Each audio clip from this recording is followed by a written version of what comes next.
రహస్య సాధనలు యూట్యూబ్ ఛానల్కి స్వాగతం. ఒక సాధకుడు మమ్మల్ని సంప్రదించి డాకినీ సాధన గురించి, చేయు విధానం గురించి తెలియజేయండి అని మమ్మల్ని సంప్రదించి అడగడం జరిగింది. ఆ సాధకుడి కోసం డాకినీ సాధన విధి విధానాలు ఈ వీడియో ద్వారా తెలియపరచడం జరుగుతుంది.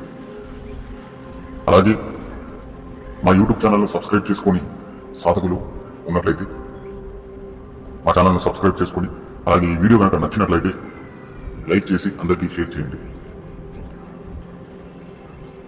డాకినీ శక్తి అనేది కాళికాదేవి అమ్మవారి ముఖ్య గణంలో వస్తుంది.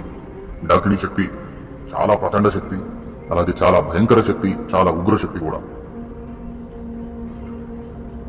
డాకిని, చాలిని, మాలిని, శాకిని, రాకిని, హాకిని, కాకిని ఈ ప్రకారంగా భిన్న భిన్న ఉగ్రశక్తుల గణాలు కాళికాదేవి అమ్మవారి సేవలో ఉంటాయి, అమ్మవారి ఆజ్ఞాపాలన చేస్తూ ఉంటాయి.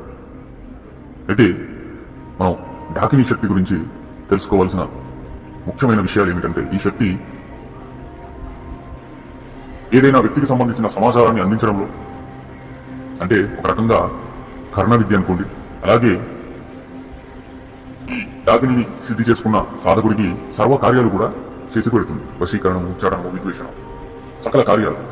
కానీ సాధారణ మానవుడికి అందని సాధన, సాధారణ సాధకుడు చేయలేని సాధన, అనుభవజ్ఞులు మాత్రమే చేసే సాధన డాకినీ సాధన.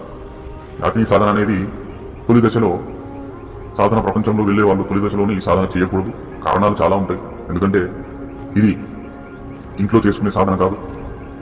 ఇంట్లో ఈ సాధన అనుష్ఠానం అనేది ఫలించదు. ఆపై చెడు కూడా జరిగే సందర్భాలు కూడా ఎదుర్కోవాల్సి వస్తుంది. డాకినీ సాధన అనేది అమానుష ప్రాంతంలో, శ్మశానంలో, నది ఒడ్డున, పాడుబడ్డ బావికి దగ్గరలో ఈ సాధన చేయవలసి ఉంటుంది. అడవిలో ఈ సాధన చేయవలసి ఉంటుంది. ఎందుకంటే డాకినీ శక్తులు రెండుంటాయి, రెండు తత్వాలలో ఉంటాయి. మొదటి తత్వం సూక్ష్మతత్వం, రెండవ తత్వం స్థూల తత్వం. ఈ మొదటి డాకినీ శక్తి తత్వం అనేది మూలాధార చక్రంలో నివాసం ఉండే శక్తి. ఈ సాధన అతి ఉగ్రమైన సాధన. ఒకే ఉదాహరణలో చెప్పాలంటే, ఈ సాధన అనుష్ఠానం అనేది కొన్ని గుప్తమైన ఘడియలలో ఒంటి కాలు పైన నిలబడి కుడి చేతిలో డాకినీ జపమాలను పట్టుకుని చీకట్లో ఈ యొక్క సూక్ష్మ డాకినీ సిద్ధి కొరకు జపం చేయవలసి ఉంటుంది. ఈ రోజుల్లో గంట, 2 గంటలు, 3 గంటలు ఒకటే కాలు పైన నిలబడి సాధన చేసే సాధకులు దొరకడం కష్టమే. అప్పట్లో సాధనల కొరకు, సిద్ధుల కొరకు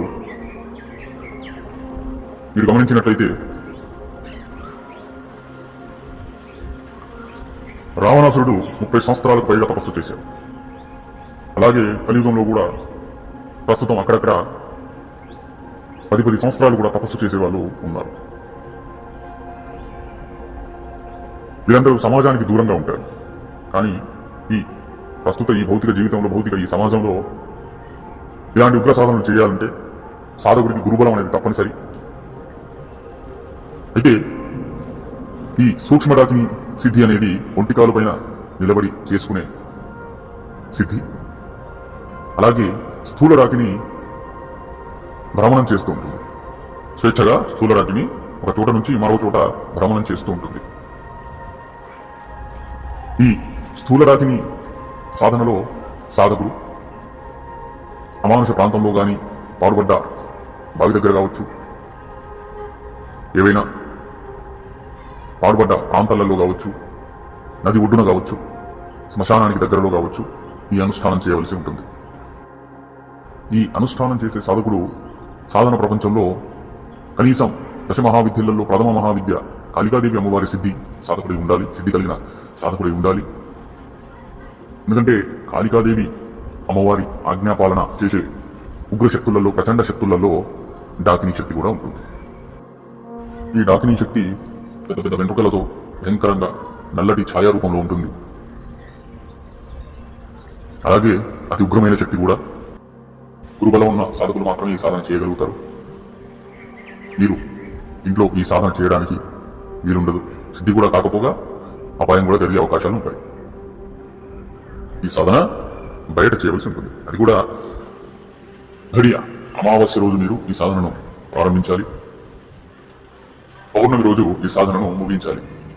ఈ అమావాస్య నుంచి పౌర్ణమి రోజు వరకు ఈ మధ్య కాల వ్యవధిలోనే మీకు డాకిని శక్తి భయంకరమైన పరీక్షలు పెట్టడం జరుగుతుంది. వన్య మృగాల రూపంలో వచ్చి భయపెట్టడం జరుగుతుంది. కాలకోట సర్పాల రూపంలో వచ్చి ముసలు కొట్టి భయపెట్టడం జరుగుతుంది. భయంకరమైన అతి ప్రచండమైన రూపాలను చూపిస్తూ సాధకుణ్ణి సాధన చేయకుండా ఆపాలని ప్రయత్నం చేస్తుంది. దానికి సాధకుడు తెగించి ధైర్య సాహసాలతో ముందుకు వెళ్లి జపం చేస్తున్న సందర్భంలో స్త్రీ రూపంలో, నగ్న రూపంలో సాధకుణ్ణి కామపూరితమైన ఆలోచనలు అతని మనసులో, అతని మెదడులో సృష్టించి సాధన ఖండితం చేయడానికి కామపూరిత రూపం కూడా ధారణ చేసి డాకిని శక్తి సాధకుడి మతి అనేది పరిమితం చేసి సాధన మధ్యలోనే ఆగిపోయేట్లు చేస్తుంది. ఈ సాధన అనుభవం లేని సాధకులు చేస్తే పిచ్చి వాళ్ళు అయిపోవడం ఖాయం, లేదా ప్రాణాలకి కూడా ప్రమాదము. ఎందుకంటే ఈ సాధన అంత సులువుగా సిద్ధి కలిగే సాధన కాదు. డాకిని శక్తి అంత చిన్న శక్తి ఏమీ కాదు. ప్రముఖ గణాలలో వస్తుంది.